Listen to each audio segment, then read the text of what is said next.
You're listening to the New Old Heads podcast, shot live every Tuesday at twitch.tv/newoldheads and released every Thursday at noon via bringingdowntheband.com. The show is brought to you by Coleman Dental, Printfinity, Indie CD and Vinyl. Support the show directly by becoming a member at patreon.com/newoldheads.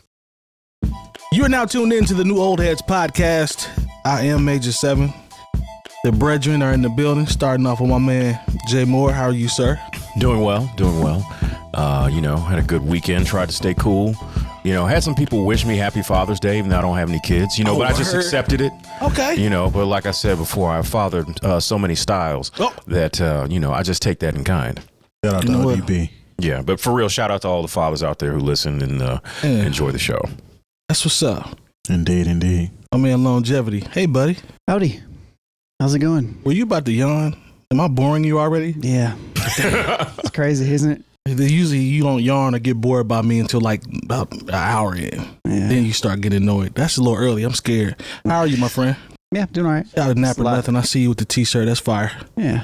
My man, DJ Jay Diff. What's happening, man? Salutations. What's going on? I can't call it. Everything good your way. Happy Father's Day. Thank you. I appreciate it. Had a great time. Yeah, man. Hopefully you ain't have to move. Hope you ain't do nothing. Move where? I'm talking about just relax on Father's Day. Don't even pick up nothing. They make you cook? He probably was in a Blackstone low key. You know what? So some of my Father's Day's gifts, shout out to my wife, but they were to cook for people. Okay. Because evidently I've been christened as somebody that can cook a little bit. So does that seem to follow you around a lot on a lot of holidays? Seems recently. I feel like you just end up on the Blackstone a lot, no matter what the occasion is. But that was last year's Father's Day gift.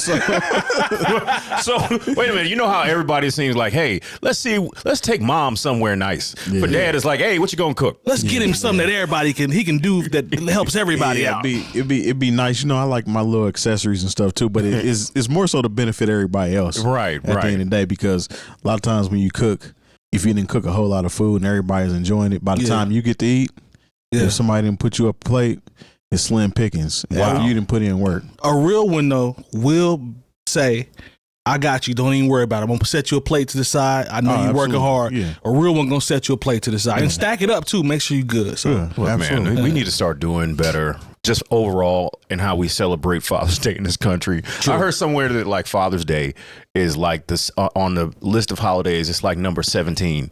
And I didn't know there were 17 holidays. It's behind like Arbor Day, any President's Day.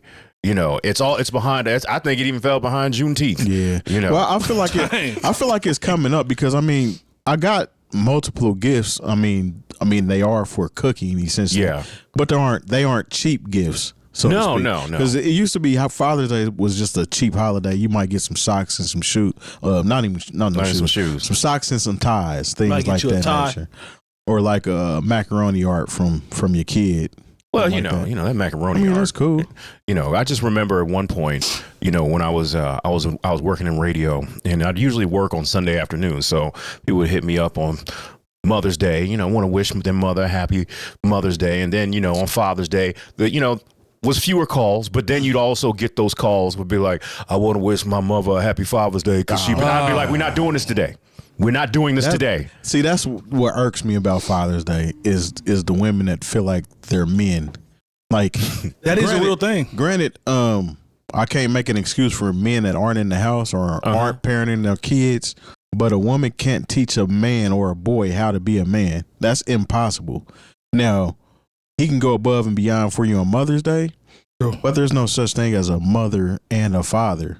What about Caitlyn Jenner and Bruce Jenner? All right, see, that's where we run into that slippery slope. How slippery is that mud? It's slick. Yeah. Slick as black ice, Jack. Yeah. Because technically, when they were growing up, he was Bruce. He was. And then he became Caitlyn after they were adults. But that still don't make them him their mother. Yeah, it does. They got a mother. Yeah. Well. Enough. But to each their own. I don't know. to each their own. No, but anyway, I'm just saying. I know there's some single fathers out there, and you know how goofy that would sound if somebody was like, "I want to wish my father happy Mother's Day because that's the only mother I've ever known." It's like, no, that's weird. No. Might get stolen. They actually had some card wishing mothers a happy Father's Day. Nah, man, and I was like, we need to stop this. We need to stop this. That's just somebody ignorant put that together. That's a. I think it was Hallmark. That's an ignorant move. Well, Hallmark was they ignorant in that fishing for that money. They know somebody's gonna buy that. Yeah, somebody ignorant. To me, it's just not irresponsible, but it's just inconsiderate of. You know what I'm saying? The male type, the alpha male type, or not even necessarily the alpha male. Just the fathers that are taking care of business. Let them have their day. That part. It's really stop making it about you. It's not deep. Ladies. It's not deeper than that. That's really what it's about. Good old Tom Brady was inducted into the Patriots Hall of Fame. We know he's going to be NFL Hall of Fame, whatever Hall of Fame y'all want at this point. Like, Brady is who he is.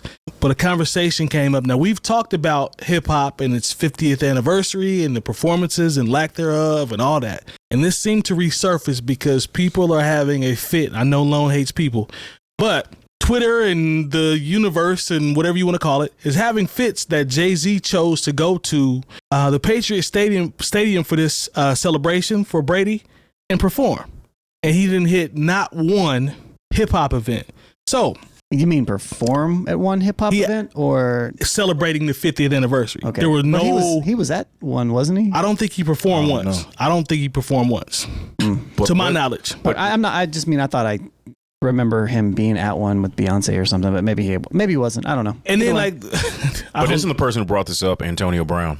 Well, if that's the case, here's my thing. Kind of started with him, and thank you. Yeah. Okay, forget AB. Like we can talk about it on face value without AB because we know what AB is. A broken clock is right at least twice a day. So, okay, right. Yeah. So my thing is, even in terms of the actual conversation, should this even be a thing? Should this even be relevant at this point?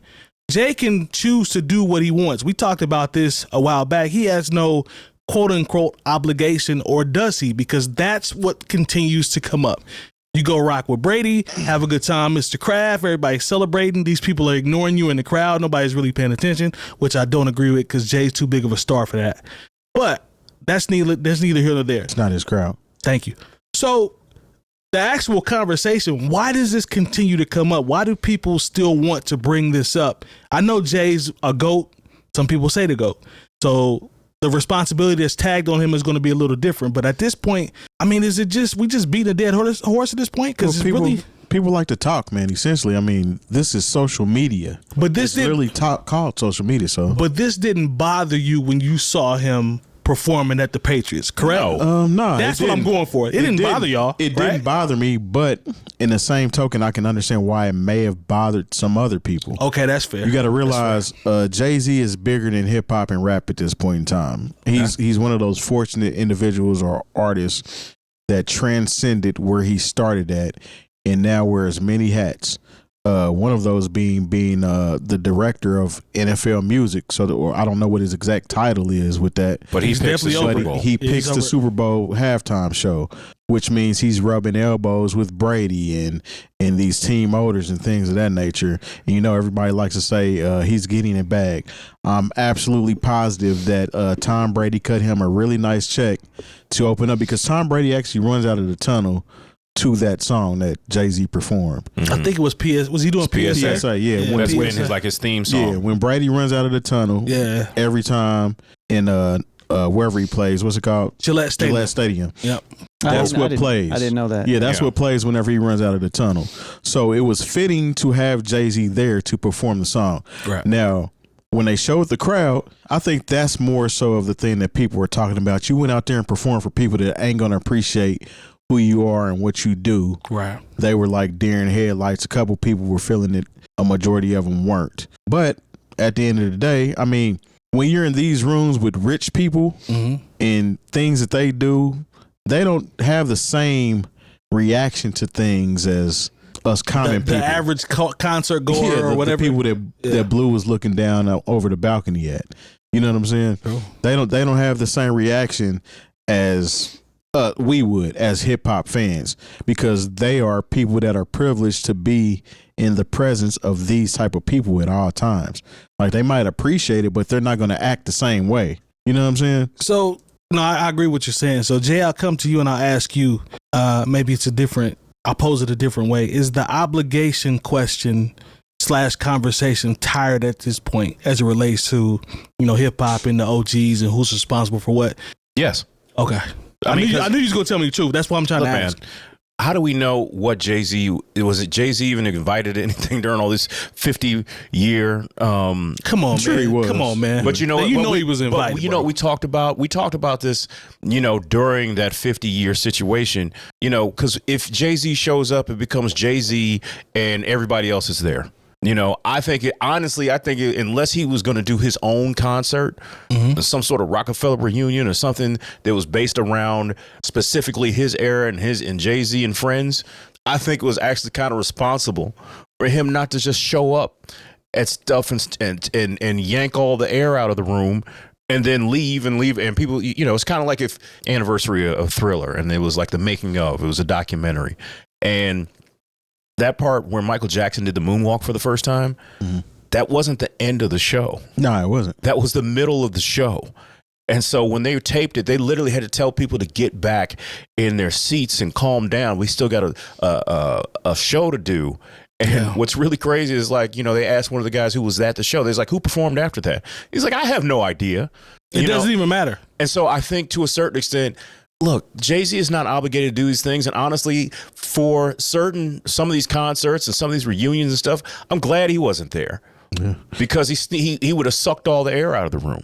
He actually paid homage to hip hop, though. People forget about how he set that library up with Baseline Studios, and you could actually go visit and see all his accolades and things of that nature. Now it was only about him. But to me, that's still a nod to hip hop. Yeah, that was something that year. It wasn't a concert, but also I'm just at a place where y'all got to stop waiting on people to do things for you. And if he does this for Tom Brady, you know what I'm saying? Like if Tom Brady played his record every time he ran out of the tunnel, there are people who know that record and went and probably played that record who have no interest in Jay-Z. Absolutely, and so point.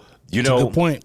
And if you can get out in front of that and be up and like Jay-Z also did the thing with Alicia Keys this week. He can pick the things he wants to do. Don't be mad that he didn't pick what you want him to do. Yeah. I'm not mad at that. It's just I don't know, man. I think it's dead at this point. There's no reason to keep going back and forth about it because the man's grown. At the end of the day, he can do what he wants.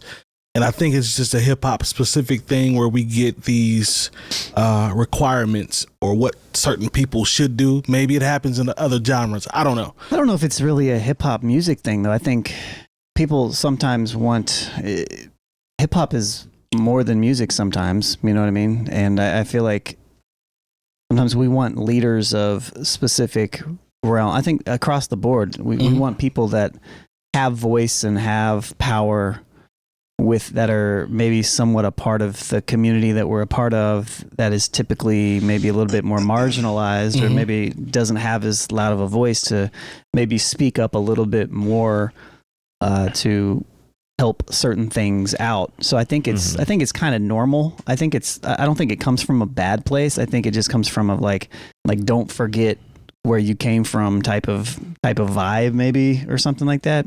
I don't know. But I agree with what you guys say as well. It's like definitely if Jay shows up, I don't think that the criticism of Jay in this comes from like a place of like hating Jay-Z. I think they want to see him, but I also think we want our leaders to represent us, and he is a representation. He's a Mount Rushmore figure. So we want more, just like the Republican 300 school voucher thing we talked about last week. Oh yeah, it's similar. It's like we hold him to a higher standard because he has more power and privilege than people than a lot of other rappers.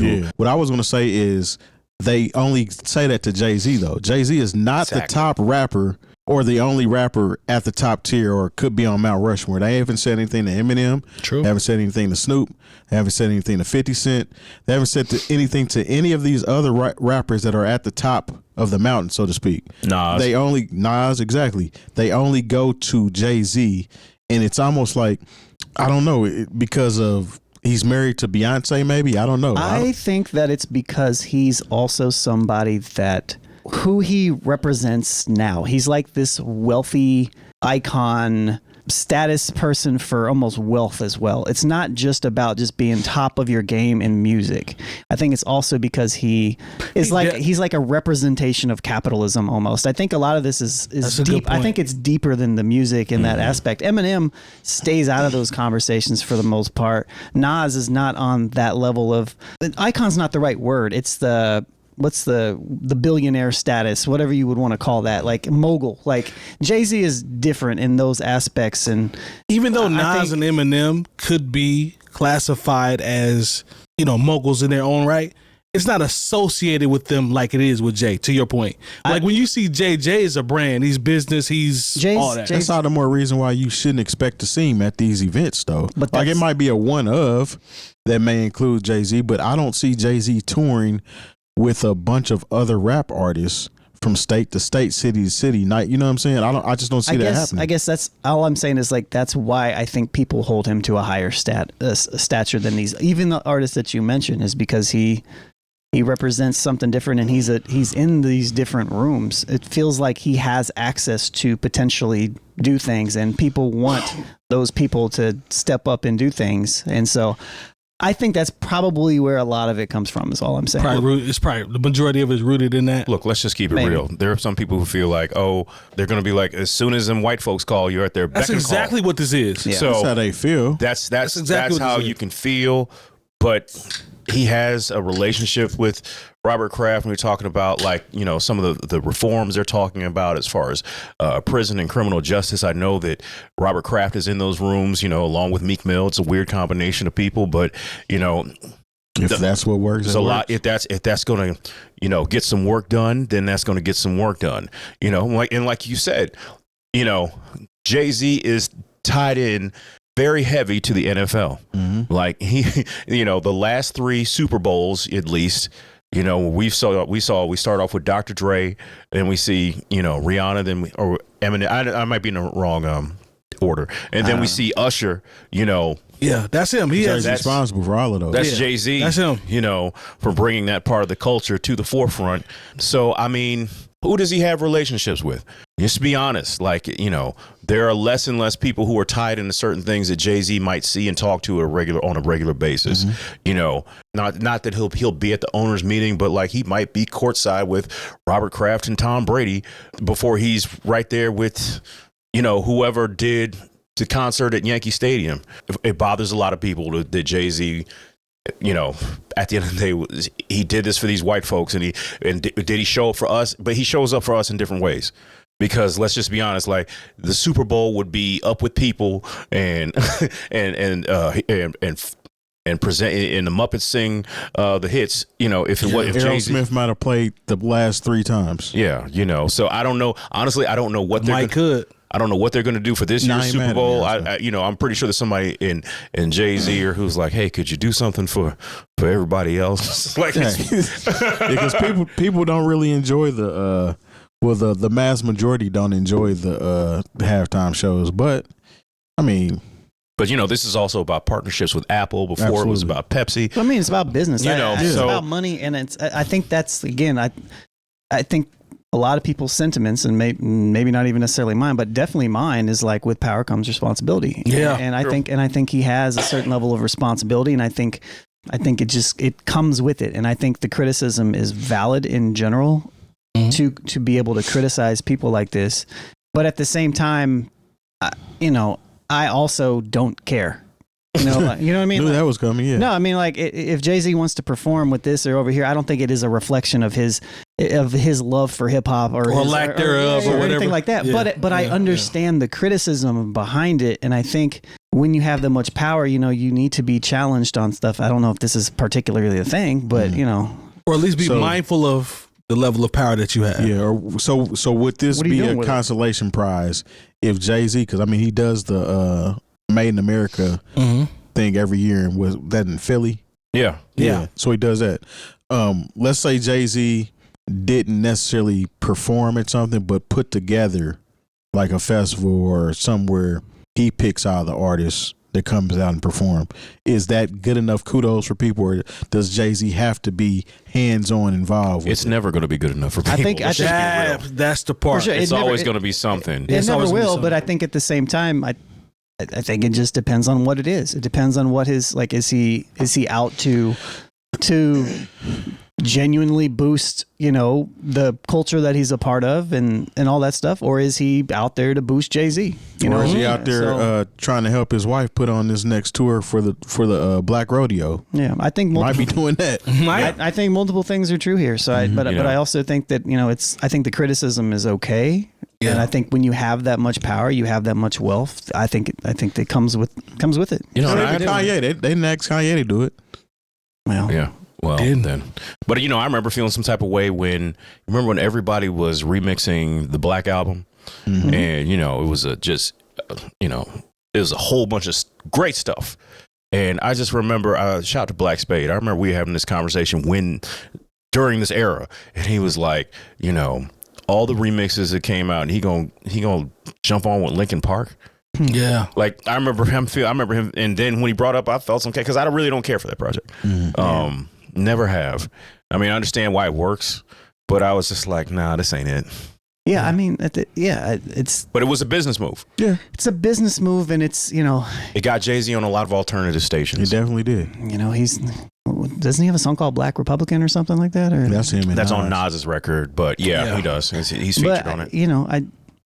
We tend to overlook certain things because certain people reach certain statuses, and it's just. Well, get your ducats together if you want to see Jay-Z. It's gonna be a pretty penny, right? It's gonna cost you. You see how much his wife charging. Listen, and her tour tickets ain't even dropped yet, but I guarantee you people are going to miss rent trying to purchase a ticket to go see Beyonce. I don't think anybody at this table will subscribe to that. I don't care. No, I'm not gonna do that, but you're talking to somebody that doesn't even like concerts anymore. So I mean, I'm the weird one in there. I was with you the last time you went to a concert. I don't like being around. I honestly don't like being around that many people. No, I don't. It's weird. It's weird for someone who does what I do. I used to love going to the wine fest they had here, but I was like, I don't want to be around all them people. Lone is an actual concert goer that is enthused when he's enthused. You're not about to get him to go to a show he's not going to be enthused at. I witnessed it firsthand. I've just been to too many of them, and I performed at too many of them. There's no mystique in concerts anymore or events. I think a lot of people just like, oh man, it's so I actually wouldn't mind checking out a Beyonce concert, to be honest with you, and that's cool. But and to each their own. I just don't have that in me anymore. Let me ask you this, since you kind of talked about that. Mentioning it from a creative standpoint, do you think that's going to start becoming your sentiment in terms of performing? Now, obviously we're older, so we have to take that into consideration. But do you think that's going to start becoming a sentiment from some other creatives where it's like, I'm tired of performing, like I can just reach out to my people via social media and post this and post that, and that's okay? Or is it one of those situations where my money is still tied to touring, so I still kind of have to do it? You see what I'm saying? I think it's both. A little bit of both? Yeah, I think it's both. I think if you can legitimately pull it off, I mean, just Jay-Z is an example of it. Right. He drops a record, he doesn't have to do a bazillion shows. He's got his money in other things, or he's got his hands in other things to make money. So a smaller scale though. I'm talking about just like the creatives that are, up and coming, or don't have the huge fan bases, because things have changed in terms of how you reach consumers now. So I don't think everybody's hell bent on performing. Yeah, I don't mind performing. I just don't like going to concerts is the thing. But I feel where you're going. It's a little different, but you just mentioned the performing parts. That's why I wanted to ask. Yeah. I don't know. Maybe. Or it depends on if there's chairs. Yeah, I think it's definitely that does make a difference. It does. But also, I think I think we're in That's true, though. I think our time period right now is probably going to be studied due to the effects of the pandemic and social media. Social media mixed with the pandemic and how all that stuff worked and how people were self-isolating and were forced to isolate and how that is going to affect everything moving forward and all that stuff too, and also with the surge of just awareness around certain things like autism and ADHD and social, the anxieties around everything. I think people are becoming a lot more conscious of those things. And that's true. I just think it's fascinating, and I get the thing where I show up to a show and I'm almost immediately ready to go due to like this anxiety, and I tend to try to just follow what I feel, and I can tell that like when I show up to a place, I'm just like, I don't really want to be here. I don't know where it comes from. I was about to ask, is that a combination of being on both sides, the consumer side and the artist performing side? I think it has a lot to do with people getting older and just not wanting to be bothered, to be honest with you. That's part of it. But I also think that there's just no mystique for me either. Like, I know how shows are put together. I know nothing's going to blow me out of the water if I go to a concert. Like, I'm not going to be impressed unless it's, you know, somebody where there's some nostalgia connected to it to where I want to see it. But you also, that's it. But you also know that the lens that you view it from, we always talk about this even with our producer ears. We just talked about that when we were reviewing. Your lens is different because you've performed, you've attended, and you've also thrown. Right. So your mind is warped at this point because you've seen all three. Yeah. Maybe that's a large part that's part of it too. I just accept that. I don't think that this is an everybody thing. I am definitely saying this is a me thing. Gotcha. You know what I mean? But and two, like I don't like super loud music anymore. Like I'm the old man. Like I like it's like I you don't embracing it. Yeah. Yeah, like I don't like stuff when it's too loud. I don't like to be too close. I don't like Jay said, I don't like to be around that many people. You know, Terry hit it on the head with the chairs. Cool. It's cool. Yeah, I like to be able like if I stand up too long, my back starts hurting. Like Terry is right. I don't want to, you know, unless there's a bunch of people that I know that I can converse with, you know, that makes it an event outside of just watching something. It's like the ADHD thing. It's like I need multiple stimuli to go on at the same time. Otherwise, I just can't. I get just like anxiety. I'm just like, let me just go somewhere else. Let me go home. Let me go sit in the car. I'd rather sit in the car. That's crazy, bro. It's kind of wild, but yeah. That's crazy. And maybe man. other people can relate. Maybe they can't. You know, but those things that you mentioned are definitely, I think, part of it as well. Yeah. You know, when you're in this business as kind of a business, it does become work. Yeah. You know, Jay knows probably better than all of us. You know, so no, even Terry know, like setting up equipment, DJing, like, that takes a toll over time. If I can't speak for you, I'm just saying. No, it's the truth. Outside looking in. I've always said that the worst part of DJing that I loathe is the setup and the breakdown. Right. Because. And even when booking certain things, you have to build that into the price. Well, I got to set this up. I know you only booked me for 3 hours, but it might take me 30, 40 minutes to set up, which I hate doing. Yeah. And then I got to break down at the end of the night. Nobody ever wants you to leave at the end of the night. You know what I'm saying? It's like, nah, I'm done. You know? But yeah, I feel you in that. Jay, you're in there multiple times a week. You got to understand, like, you know, I tell people, like, everybody want to DJ until, like, you know, you see what it is to, you know, to break everything down, set everything up. Cause, you know, like, you know, Metronome, basically he sets up everything before I get there because I'm coming there from here. But then at the end of the night, you know, we got to make sure everything's, you know, we got to unplug every wire, wrap every wire, get it on the car, get it in the van, you know, and then like when people say, you know, the whole running the nightclub thing, it's like, look, you got to understand, just because we close at 3:00 doesn't mean I get to go home at 3:00. Talk to him. You know, and so there's a whole another level to things to where you don't see it. And if you saw it, you'd be like, oh, that's not as much fun as I thought it'd be. It's not. You know. Yeah, UPS is hiring. Yeah, hey, man. Sometimes I'd be like, where? Let me see what UPS is. Shouts to the homie Jordan. Yeah. Not for real. Who retired from there. Full pension. Comfortable, though. By the time he was like 40. Yeah. Listen, that's ideal. Yeah. Far be it for me to tell somebody not to go to UPS so you can retire at 40 and be comfortable. UPS is paying very well right now. Look, I'm here to tell you, a lot of UPS workers are doing a lot better than some of you rappers. Hey, listen, I'm not to put his business out there, but to be able to retire at 40 from UPS and then to start your next career as an attorney right afterwards, that's incredible. That's great. Shouts to the homie, man. That's great. Hey. If it ain't broke, don't fix it, brother. Hey, you sitting on that pension? God bless you. Straight up.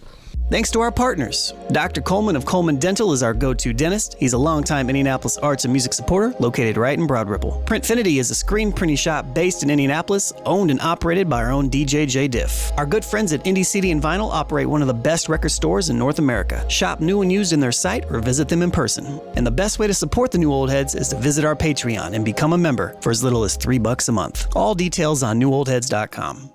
So, I see dead people.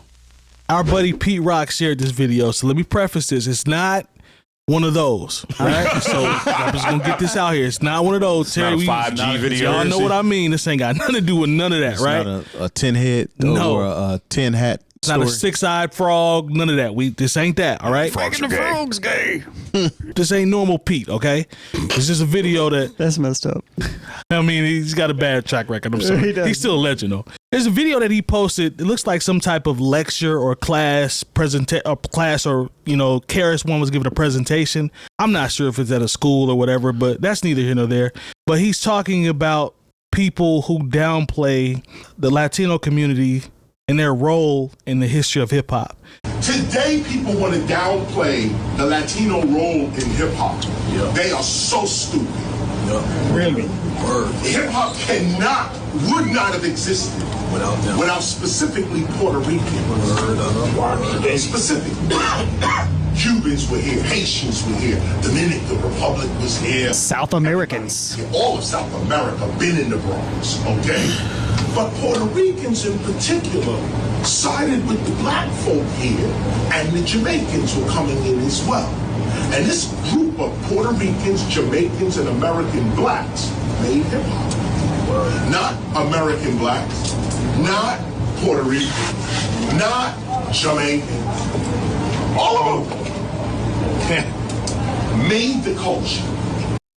Okay. So my question is, because this conversation, come up here or there, but he's right in terms of, I feel like this sometimes is pushed to the back because I've always grown up as a hip hop head. We created this, we created that. Like, that's how it's been sold to me. Black folks created hip hop. I'm talking about how we were raised until I had to educate myself and do more, research or whatever. Why do you guys think this is still a thing? Because I don't know if this necessarily is a video that just happened this year or last year, but I feel like the conversation doesn't get brought up enough about, the Latino community's actual contributions to hip hop. I think sometimes that part of the story does get pushed to the side. Is that fair to say? Yeah. I remember we did a video, we did a reaction once to Fat Joe saying that hip hop was like 50-50. Yes. Like, yes. Puerto And I said, Ricans. no, they weren't, and I Puerto was Ricans. mad. Yeah. But I think that's a different conversation than what KRS is saying. Right. As far as the foundation of hip hop, I definitely agree, because when you get into the 5 elements of hip hop, the original 5 elements of hip hop, which included b-boying, breaking, graffiti, things of that nature, Hispanics or Puerto Ricans actually excelled in those areas. You know what I'm saying? When it comes to actually being a b-boy, breakdancing and things of that nature. Who had Crazy Legs? You had I want to say Shabdoo Quinones. Yeah. So they're Puerto Rican. A lot of the top dancing b-boys were Puerto Rican. Yep. A lot of the real dope graffiti artists were Puerto Rican.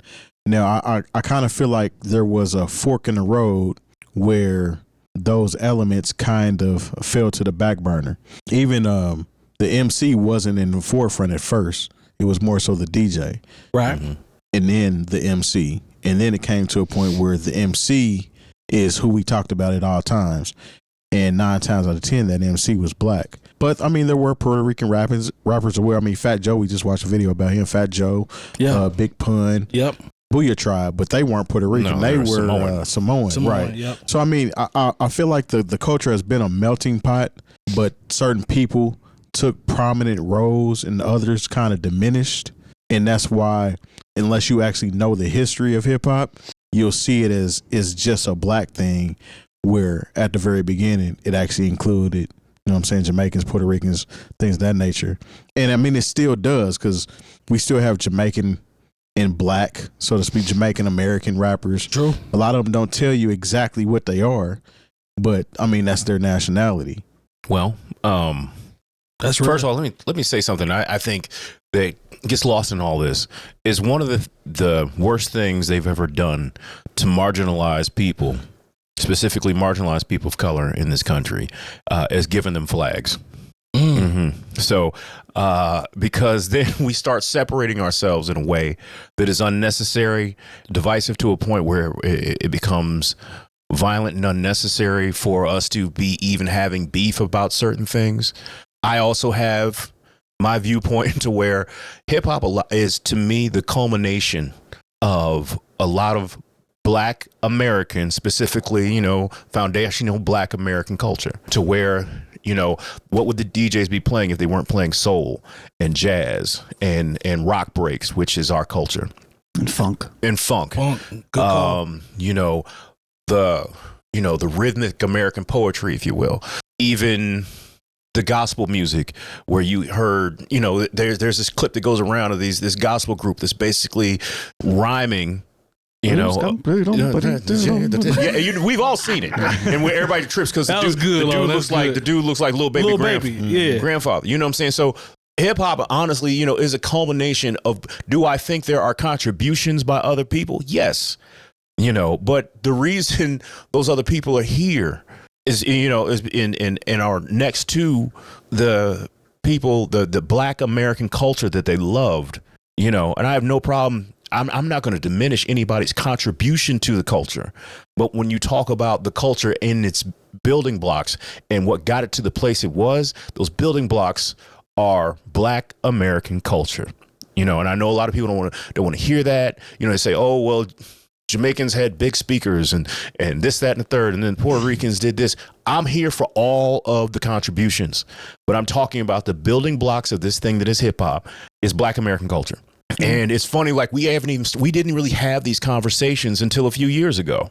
I don't know where all of a sudden now everybody decided they wanted to claim hip hop as something that they put something into. But once again, I said the whole thing. The worst thing they gave Puerto Ricans, Dominicans, Jamaicans, Black Americans is a flag to fly. Cubans, Mexicans, because first of all, we all have maybe different but very similar relationships with white supremacy in this country. That's literally what I was going to say. And so why are we over here fighting about things like this? But at the same time, look, you can't even make a real Puerto Rican, for most part, or Dominican without African blood. You know what I'm saying? Yeah. So here it is. But That's real. You got plenty of Puerto Ricans and Dominicans, and this I know there are Puerto Ricans and Dominicans who you rep the Afro Latina thing, and I'm not talking about y'all, but a lot of y'all be on that I know black thing, and you know what I'm saying, if somebody asks you what you are, you say you're Spanish. It's like, that's what you speak. But that's not who you are. Yeah, what language am I speaking right now? And if I told somebody I was English, they'd call me crazy. Yeah. You know what I'm saying? So I just want us all to realize, yes, there are contributions made by everybody, but a lot of what hip hop is, the building blocks are the culmination of Black American culture. I want to check out this documentary that this controversial figure for some, not for me. His name is Tariq Nasheed. Mm-hmm. He's done the hidden. I know you're talking about the Hidden Colors. He also did some pimp. He did, trying to give some young brothers some game, but he moved into another era and and he did a documentary about how the foundations of hip hop are Black American culture. And I don't think he's trying to be divisive and you can try to refute, but I think there's a conversation to be had there. But like I said, I just hate that, hear all these marginalized people having a conversation where we really should be all on the same page with a lot of this stuff. I think, and I agree with you 100%, but I think too, the reason being with it starting in New York, and everybody knows New York is a port for a lot of people to migrate over into America.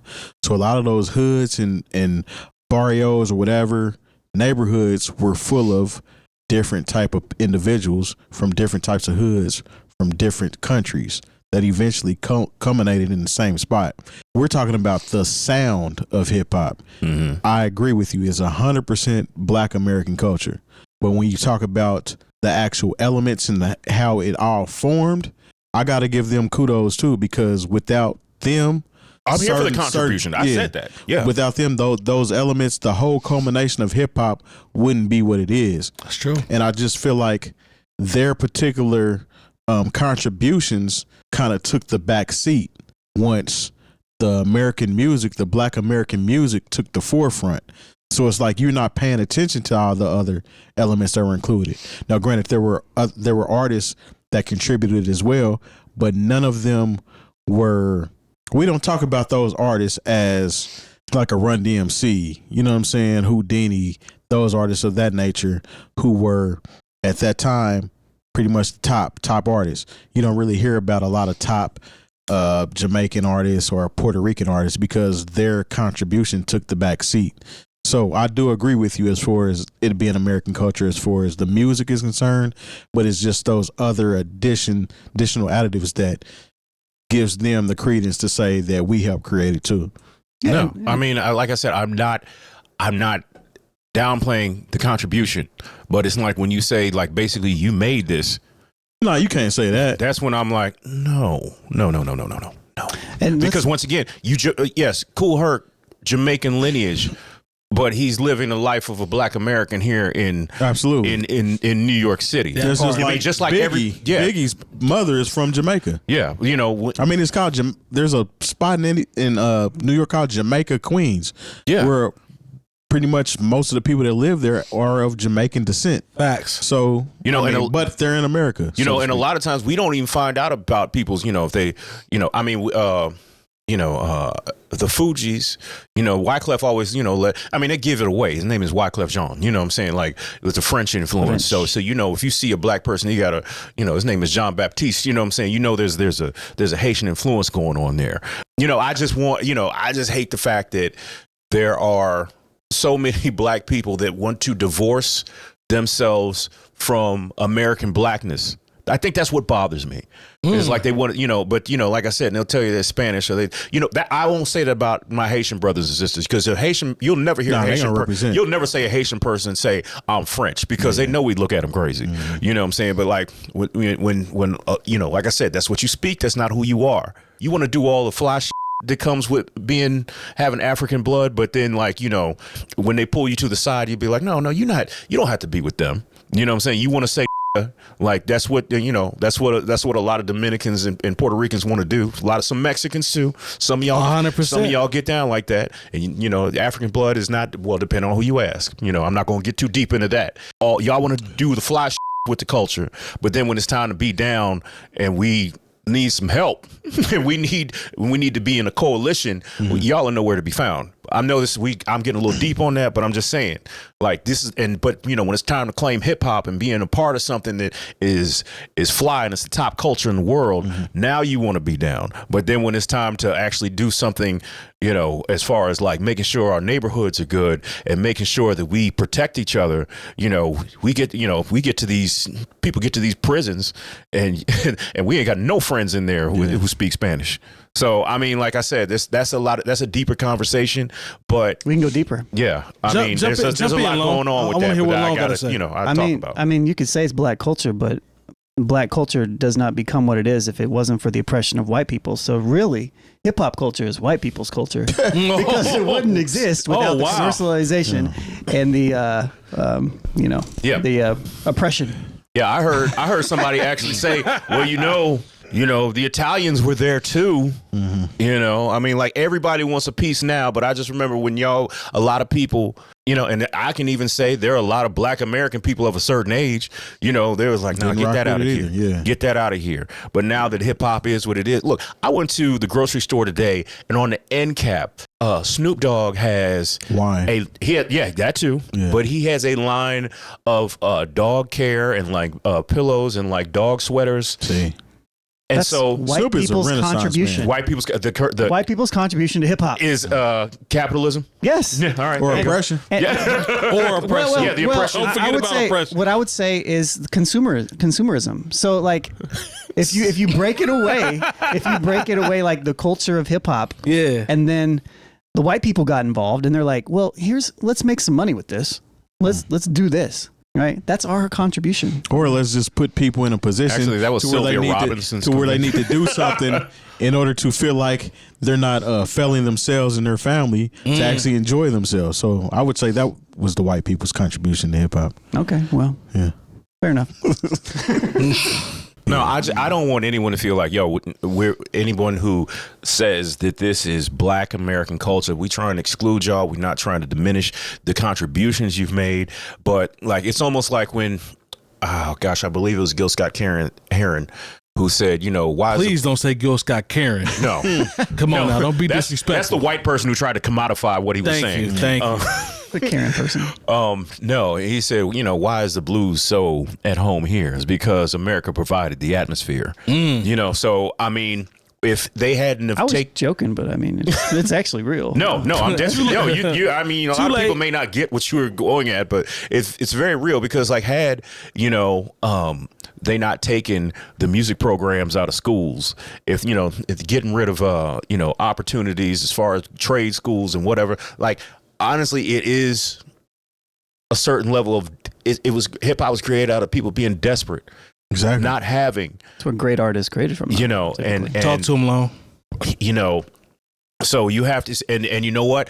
All marginalized people, Jamaican immigrants, the Puerto Rican, Puerto Ricans are not immigrants because Puerto Rico is part of America. So let's get that right.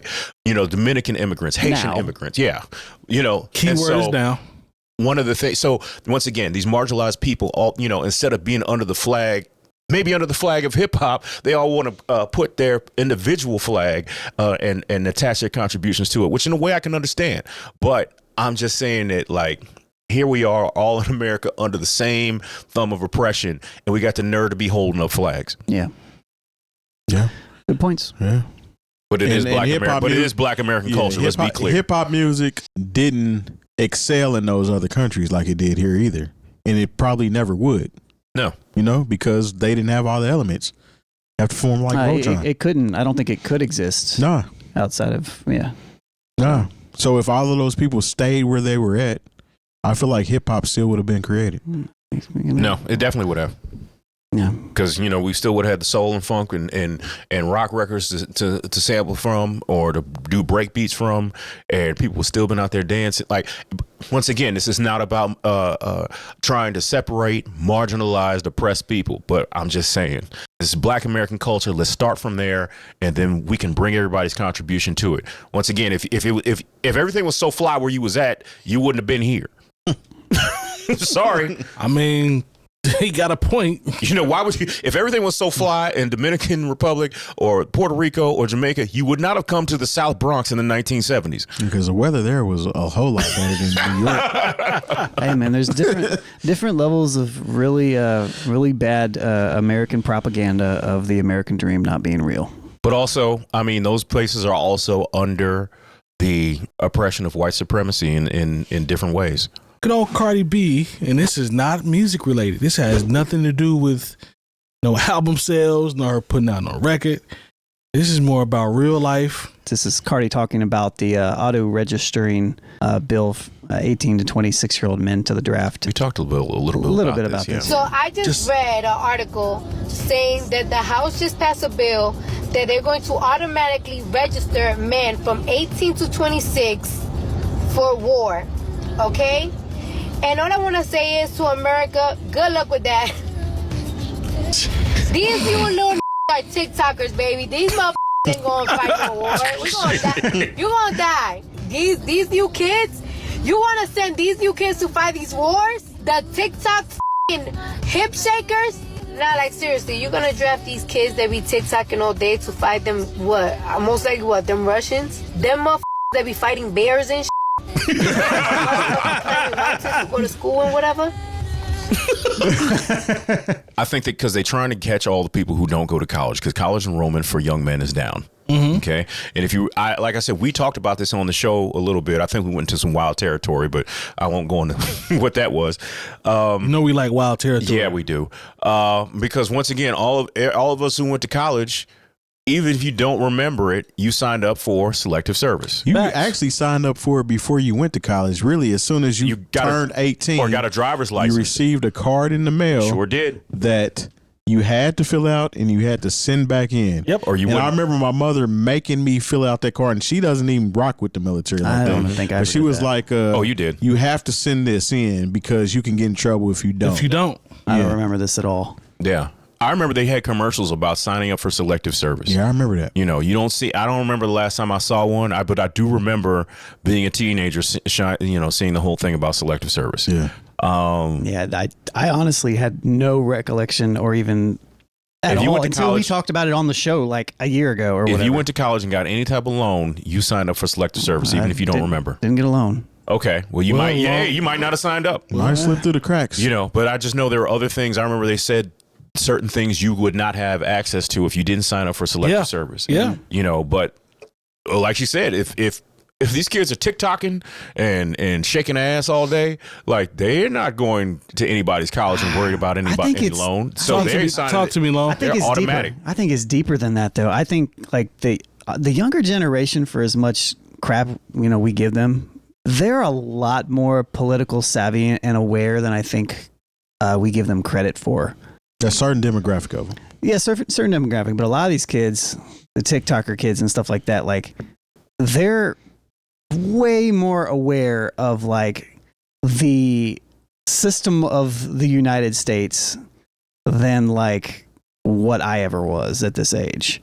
And maybe that's just my bias. Maybe I just didn't know. Maybe that's just my own ignorance. But like, I don't know. I with social media and all the political influencers that are talking about all this stuff all the time, like, I don't know. I wouldn't be surprised if like a draft came about, that there would be major pushback. Look, I think that's just the ones that we see. I'm talking about pushback. Yeah, I definitely see that. I can see them all getting together and pushing back, like saying that they won't do it. Yeah. Almost kind of like on some new age hippie type ish. Back in the 70s. You know what I'm saying? But I think that's a good percentage of them, but I think there's a bigger percentage of them that really just don't give a about anything. That part. I think that's true as well, but I think the people that are going to be responding in this manner are the kids on the college campuses and stuff like that, which we've seen the Palestinian protests or right. And all that stuff. A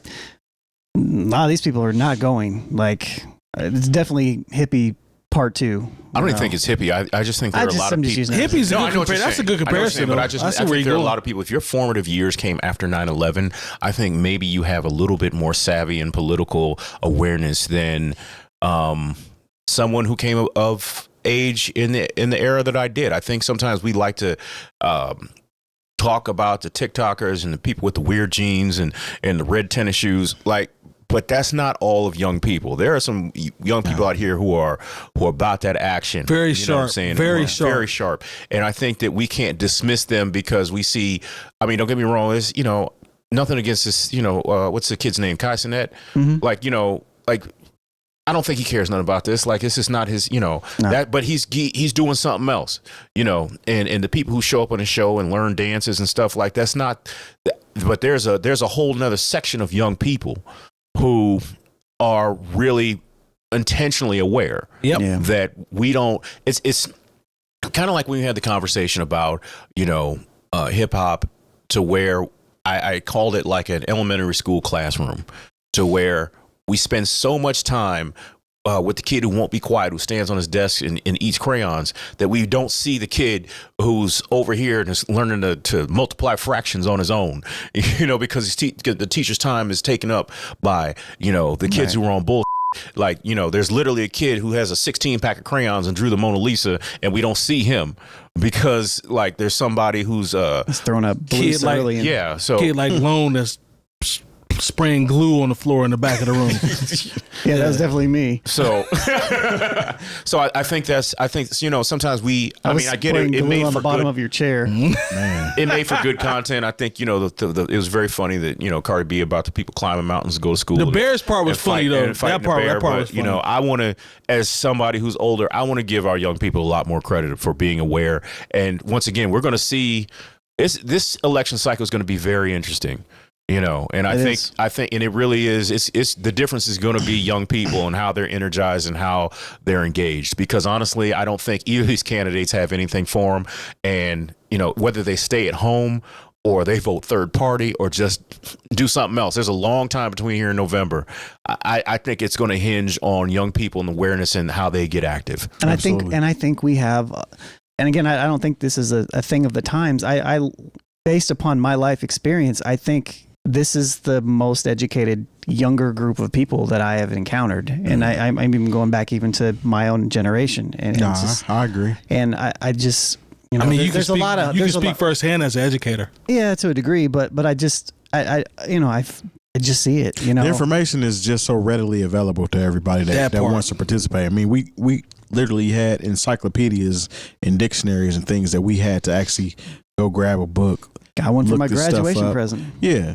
We had to go to the library for history stuff, look up microfiche. You got to sift through this stuff and read it. Decimal system. You had to be up on that. Yeah, you had to actually do that. Now, all I have to do to find out everything is look it up on here, even if it's a paid subscription or something to find out information. So it's a lot easier for them to get this information. And I think, too, and this goes back to the America conversation that we just had, this isn't all on them. This isn't their fault.